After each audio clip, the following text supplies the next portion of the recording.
Does your inbox never seem to be empty? You start each day with a list of things that you're trying to get done for yourself that just seem to get rescheduled and rescheduled when emergencies pop up for other people? Are you tired of wanting to take care of things for you, but just never seeming like you've got enough time in your day to take care of your priorities? Well, in today's video, I'm going to give you the keys to take back control of your to-do list and to make sure that you can move beyond survival and begin accomplishing more while working and worrying less. Welcome to Thrive Nation.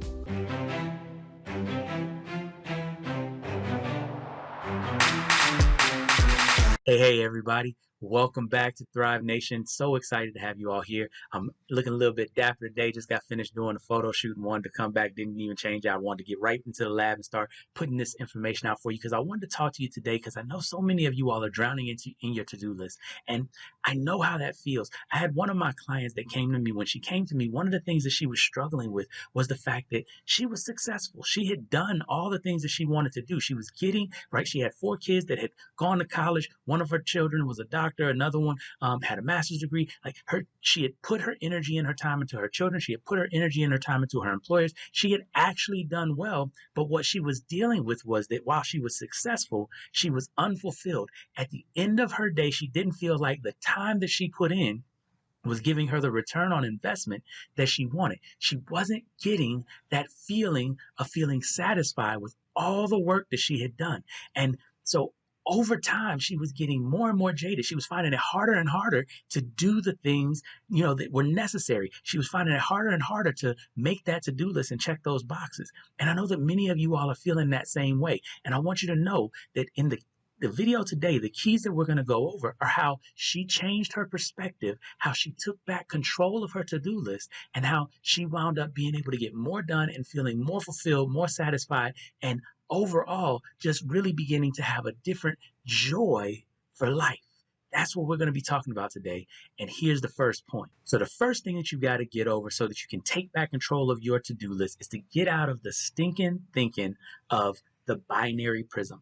Most of us are struggling because we feel like we can either take care of those people that are coming to us with those emergencies, or we can take care of ourselves. And that binary always puts us into this horrible place because if you want to be a good mother, a good father, a good brother, sister, cousin, worker, team member, etc., the thing that you have to remember is we are conditioned that taking care of the team means sacrificing self. We have been taught that it means sacrificing self. And I want you to understand that that is not the case. That binary thinking of it being either them or me is the first thing that you have to overcome in order for you to take control of your to-do list and be able to make sure that you get the things done that you want to get done each day. If you don't get past that binary thinking, all of the rest of what I'm talking about is going to be a struggle. So one of the things that makes it difficult for us to overcome that binary thinking that we were just talking about in the last point is the scarcity thinking of feeling like there isn't enough time. So often we feel like, there's only 24 hours in a day. There's only so much I can do. But when we think that way, what we're actually doing is not taking the full understanding and the full value of the fact that we can innovate, we can automate, and we can delegate so many different things. And that begins to expand how much time we have. So the key thing that you have to learn is right now you may feel like you don't have enough time.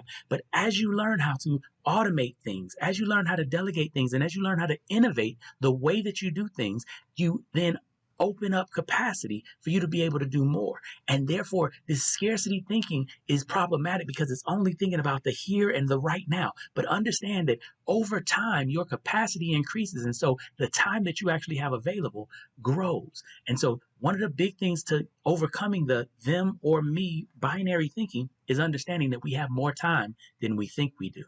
So now that we know that the binary thinking of them or me doesn't work, and we know that we have more time than we think we do, how do we access that time? How do we get into a space where we can actually ensure that we're getting the things done that we want to get done, but that we're not having to, be the bad guy, be the mean person to tell everybody in the world no? And the key thing that you have to understand is that when you move from a space of abundance, you realize that you have to take care of you first, because that actually makes you better at taking care of other people. Now, this isn't just something that I'm coming up with. I want you to think about it, right? When you're on a plane, what do they tell you? when the mask pops down and we're in an emergency situation, put your life vest on first. Put your mask on first, and then help other people put theirs on. Now, there's a real important reason that is. See, most of us think that what we want to do is we want to help everybody else out first and then help ourselves out last. But what you have to realize is that when you do it that way, you reduce the number of people that you can actually help. That's the reason why they tell you to put your mask on first. When you're fully oxygenated, you can help multiple people put on their masks. You can take care of other people because you're not in a situation or a state of crisis. And that's the whole key. The way you tap into this extra time, right? The way you tap into your ability to innovate, the way you tap into your ability to delegate, the way you tap into your ability to automate is by taking care of the things that are important to you first. And then you look at different ways that you can take care of other people, and you get better and better and better at taking care of other people so that the time that you have is exponentially improved and increased. So in summary, here's the basic thing. Your to-do list right now is full of things that are not your priority. And the whole key is that you have to make sure that your to-do list is full of things that are priority to you. That will invigorate you. It will give you a different type of energy, a different type of vigor for the day. Now, the 3 ways that you have to take control of your to-do list is, number one, you got to realize that it's not you or the team. The team only wins if you all win together. So it's not a binary question. It's how do you find win-win scenarios? How do you get to the point where you can win and the team can win? Second thing is that the whole concept behind we don't have enough time to do everything is a false myth, right? And that leads to scarcity thinking, and it leads to you being a martyr. And that's not what we need. They don't need you as a martyr. The people that are counting on you need you to be successful for everybody so that you're sustainably successful, so that you're satisfied and that you're fulfilled and that you're pouring from your abundance. And so the first step that you have to do is you have to make sure that you're scheduling your priorities first, and that your priorities are the top thing that you're taking care of, that you're taking care of you every day, because the more you know that you're going to be taken care of every day, the more excited you are to move into the next day, the more return on investment you have for the time that you're inputting, and the more innovation, the more automation, and the more delegation you'll be able to do to help take care of you and everybody else that you care about. So if you've been a fan of the channel for any amount of time right now, you know that I'm a super fan of Stephen Covey, and that there's a ton of things that Stephen Covey has out there that talk about how you can schedule your priorities, how you can block time. And one of the best videos that I've ever seen on this topic is about the rocks that you have in your life and how you need to put your rocks first.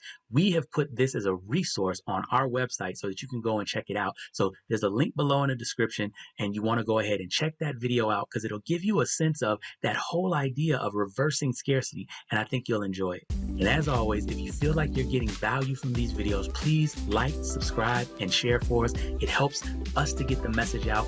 We want to get this message of manifesting greatness, of moving beyond survival to as many people as needed. And anything that you feel like is valuable, if you like, subscribe, and share with other people, that helps us in that mission. So we really appreciate it. And remember also to click the notification bell so that you never miss an episode.